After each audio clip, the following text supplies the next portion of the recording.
بسم اللہ الرحمن الرحیم نحمدہ و نصلی علی رسولہ الکریم۔ محترم جناب ڈاکٹر عمیر محمود صدیقی، رکن اسلامی نظریاتی کونسل پاکستان، السلام علیکم ورحمۃ اللہ وبرکاتہ۔ آپ نے سپریم کورٹ کے فیصلے مبارک احمد بنام ریاست جاری کردہ 6 فروری 2024 کے بارے میں استفسار فرمایا ہے۔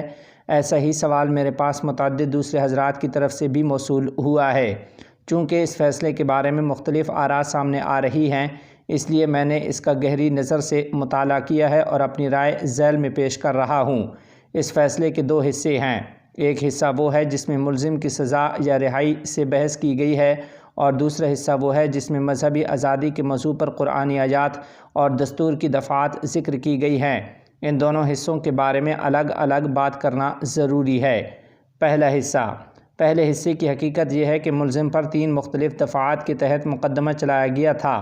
پنجاب ہولی قرآن پرنٹنگ اینڈ ریکارڈنگ ایکٹ 2011 کے تحت اس پر الزام تھا کہ اس نے قادیانی تفسیر صغیر کو تقسیم کرنے اور پھیلانے کا ارتکاب کیا، جو مسلمانوں کے عقیدے کے خلاف قرآن کریم کی معنوی تحریف پر مشتمل ہے۔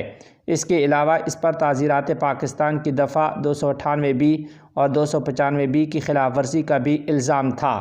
تعزیرات پاکستان کے دونوں الزامات کے بارے میں تو سپریم کورٹ کے زیر نظر فیصلے میں یہ کہا گیا ہے کہ یہ الزامات FIR یا چلان میں درج نہیں ہیں، اور نچلی عدالت نے اس پر جو فرد جرم عائد کی ہے وہ قواعد کے خلاف ہے، اس لیے اسے فرد جرم سے خارج کیا جاتا ہے۔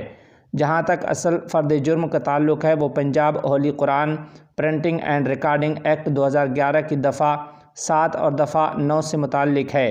فیصلے میں کہا گیا ہے کہ سن 2021 عیسوی میں اس قانون کی دفعہ 7 اور دفعہ 9 میں تبدیلی کر کے پنجاب ہولی قرآن printing and recording amendment act نافذ کیا گیا۔ ملزم اس ایکٹ کے تحت قابل سزا ہو سکتا تھا، لیکن اس کے مبینہ جرم کا ارتکاب اس قانون کے نفاذ سے پہلے سن 2019 میں ہوا تھا، جب یہ قانون موجود نہیں تھا، اور کسی شخص کو کسی ایسے فعل کی سزا نہیں دی جا سکتی جو اس وقت قابل سزا نہ ہو اور بعد میں قابل سزا بنا ہو۔ اس لیے فیصلے میں سرسری طور پر یہ کہہ دیا گیا ہے۔ لیکن حیرت انگیز بات یہ ہے کہ سپریم کورٹ نے اس بات پر غور نہیں کیا اور نہ اس پہلو سے کوئی گفتگو کی کہ 2019 میں ملزم کے خلاف فرد جرم پنجاب ہولی قرآن پرنٹنگ اینڈ ریکارڈنگ ایکٹ 2011 کے تحت عائد کی گئی تھی، جو اس کے مبینہ ارتکاب جرم سے پہلے نافذ تھا اور اس وقت بھی جرم تھا۔ سن 2021 میں جو ترمیمی ایکٹ آیا، اس نے 2011 کے قانون کو منسوخ نہیں کیا، بلکہ اس میں بھی جرم جوں کا توں برقرار تھا۔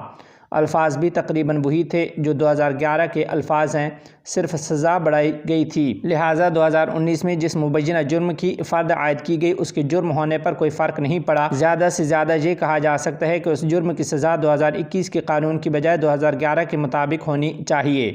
تفسیر صغیر مرزا بشیر الدین محمود کی تالیف ہے، جسے ٹویٹر پر معاذ اللہ خلیفۃ المسیح الثانی رضی اللہ عنہ لکھا گیا ہے، اور اس نے سورہ بقرہ کے شروع میں ہی وبالآخرۃ ھم یوقنون میں آخرت کا ترجمہ یہ کیا ہے، اور آئندہ ہونے والی موعود باتوں پر بھی یقین رکھتے ہیں۔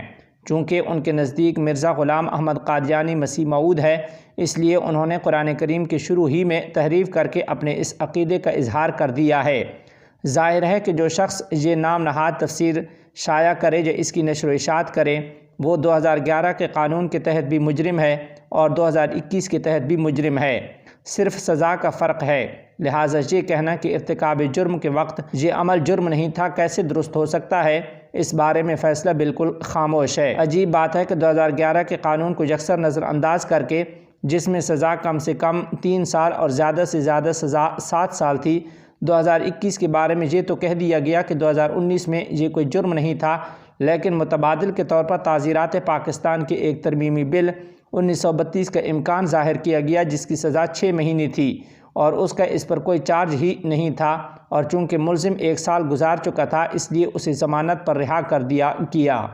دوسرا حصہ۔ یہ ساری ایک قانونی بحث تھی، لیکن زیر نظر فیصلے میں مذکورہ قانونی نکات سے یکسر صرف نظر کرنے کے علاوہ پیراگراف 6 سے لے کر پیرا 10 تک قرآن کریم کی بعض آیات اور دستور پاکستان کی بعض دفعات پر ایک عمومی بحث فرما دی گئی ہے، جس میں ہر شخص کو مذہبی آزادی ہونے اور دین میں زبردستی نہ ہونے پر زور دیا گیا ہے۔ اگرچہ اس حصے میں قادیانیوں کا نام نہیں لیا گیا، لیکن جس سیاق و سباق میں یہ بحث کی گئی ہے وہ قادیانیوں سے متعلق تھی۔ اس سے بجا طور پر یہ تاثر لیا گیا کہ یہ تمام احکام قادیانیوں کے بارے میں بتائے جا رہے ہیں، کیونکہ قانونی فیصلہ محض غیر متعلق مضمون نگاری پر مشتمل نہیں ہوتا، بلکہ اس کے ہر حصے کا متعلقہ مقدمے سے تعلق ہوتا ہے۔ اس لیے پڑھنے والوں کا یہ سمجھنے میں کوئی قصور نہیں ہے کہ فیصلے میں قادیانیوں کو تحریف شدہ قرآن شائع کرنے اور اس کی تبلیغ کی اجازت دی گئی ہے، اور اس کی وجہ سے جو انتشار ہوا وہ کچھ بعید نہیں تھا، کیونکہ دستور میں جن آزادیوں کا ذکر ہے وہ ہمیشہ قانون، اخلاق اور شریعت کے تابع ہوتی ہیں۔ مذہبی آزادی کا مطلب یہ ہے کہ جس شخص کا اپنا مذہب اپنے الگ تشخص کے ساتھ قائم ہو تو اسے اس پر عمل کرنے کی آزادی ہے، جیسے عیسائی، یہودی، ہندو، سب کو آئین کے تحت یہ آزادی حاصل ہے۔ لیکن کوئی شخص اپنا الگ مذہب بنا کر اور تمام مسلمانوں کو کافر کہہ کر اپنے مذہب کو اسلام کے نام سے متعارف کرائے تو وہ ایسا ہی ہے جیسے کوئی شخص عیسائی عقائد کو اسلام کی طرف منسوب کر کے یہ کہے کہ میں مسلمان ہوں، یا اپنی طرف سے کتاب لکھ کر یہ کہے کہ یہ قرآن مجید ہے۔ جس طرح اسے یہ اجازت نہیں دی جا سکتی، اسی طرح قادیانیوں کو بھی مذہبی آزادی کے نام پر اسلام کا نہ نام استعمال کرنے کی آزادی دی جا سکتی ہے، اور نہ ان کے تحریف کردہ قرآن کو تفسیر کے ساتھ شائع کرنے کی اجازت دی جا سکتی ہے۔ اور یہ بات الحمدللہ پاکستان کے آئین اور قانون میں پوری طرح واضح کر دی گئی ہے، جس کا فیصلہ میں کوئی حوالہ نہیں۔ نیز سپریم کورٹ کے لارجر بینچ نے ظہیر الدین وغیرہ بنام ریاست مطبوعہ 1993 SCMR 1718 میں ان قوانین کی تشریح ہمیشہ کے لیے طے کر دی ہے۔ زیر نظر فیصلہ سے اس پر کوئی اثر نہیں پڑتا، لیکن اس طرح کے غیر متعلقہ تبصروں سے انتشار کے سوا کوئی فائدہ نہیں ہوتا۔ ایک اور بات فیصلے کے پیراگراف 8 میں یہ کہی گئی ہے کہ قرآن کریم نے فرمایا ہے کہ ہم نے ہی قرآن نازل کیا ہے اور ہم ہی اس کی حفاظت کریں گے۔ یہ آیت نہ جانے کس مناسبت سے نقل کی گئی ہے۔ کیا مطلب یہ ہے کہ چونکہ اللہ تعالیٰ نے اس کی حفاظت کا ذمہ لیا ہے اس لیے ہمیں اس کی حفاظت کا کوئی انتظام نہیں کرنا چاہیے، اور جو کوئی اس میں تحریف کرے اس کا ہاتھ بھی پکڑنا نہیں چاہیے؟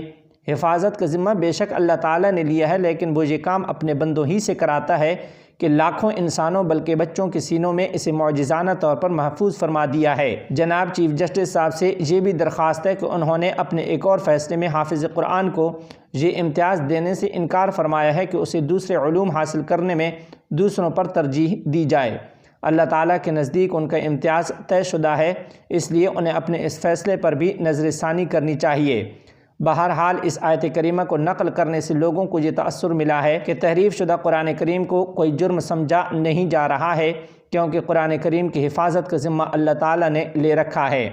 خلاصہ یہ ہے کہ فیصلے میں بہت سی باتیں قابل اعتراض ہیں، اور سپریم کورٹ کے افسر تعلقات عامہ کی طرف سے جو وضاحت آئی ہے وہ کافی نہیں ہے۔ ہماری رائے میں سپریم کورٹ کو اس فیصلے پر نظر ثانی کرنی چاہیے، اور ملزم کو رہا کرنے کے سلسلے میں اوپر جو نکات عرض کیے گئے ہیں ان پر اثر نو غور کرنا چاہیے، اور پیرا 6 سے پیرا 10 تک اس مقدمے سے جو غیر ضروری بحث کی گئی ہے اسے حذف کرنا چاہیے، تاکہ کوئی غلط فہمی پیدا نہ ہو۔ تاہم عام مسلمان مطمئن رہیں کہ اس مجمل اور قابل اعتراض فیصلے سے قادیانیوں کے بارے میں شریعت، آئین اور قانون کے طے شدہ موقف پر کوئی اثر نہیں پڑتا، اور یہ خیال غلط ہے کہ اس سے انہیں کھلی چھوٹ مل گئی ہے، لہٰذا کسی انتشار میں مبتلا ہونے کی کوئی ضرورت نہیں ہے۔ البتہ جناب چیف جسٹس صاحب کو ان گزارشات کو سنجیدہ لینا چاہیے اور ایسے اقدامات سے پرہیز کرنا چاہیے جس سے عوام میں انتشار پیدا ہو اور ان کی کافی وضاحت دینی پڑے۔ محمد تقی عثمانی، 12 شعبان المعظم 1445 ہجری، مطابق 23 فروری 2024 عیسوی۔